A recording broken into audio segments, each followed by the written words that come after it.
Hello, my name is Aaron Weiss, and I live in the town of Poughkeepsie. I'm a combat veteran of Iraq, and I'm also a law enforcement officer. I attended the Public Safety Committee's last meeting in regards to this resolution, but I didn't say anything because I wanted to hear what everyone else had to say. And I heard some shocking things from some people and some legislators. They said that it took a lot of courage to pass this SAFE Act. Apparently my definition of courage differs from yours. You see, if it was really so courageous a bill and it took so much courage to pass it, then why was it done in the middle of the night when no one could see it or read it? That's not courage. That's a mafia-style sit-down to divvy up what's good for the bosses. Courage is taking the right and true course of action, not the politically expedient one.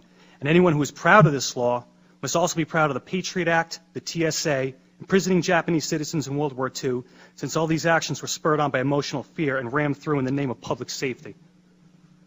Another issue is the insistence of certain people to stand on the graves of dead children and challenge those that disagree to say it to the parents' faces. Well, I, for one, will pick up that gauntlet.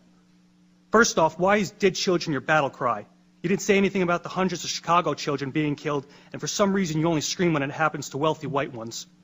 And yes, I will say to anyone's face, my right is more important than your dead, because I fought for it firsthand.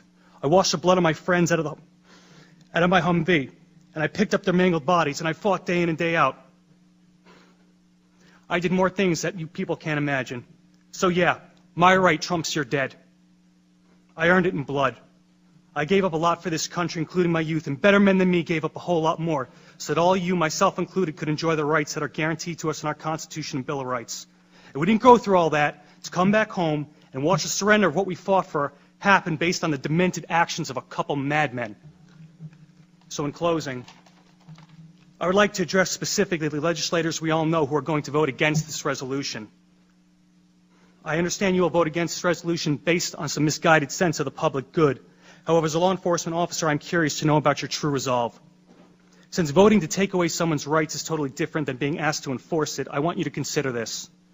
If you support the SAFE Act so wholeheartedly, are you willing to stand with law enforcement members and lead from the front to enforcement? And what I mean by that is if a constituent of yours feels so alienated by this law and the manner in which it was passed that they refuse to comply with it, are you willing to stack up on their front door and go in first? I bet if a clause was in this bill that required you, the elected leadership, our elected leaders, to go in the door first, I bet you would not be so steadfast.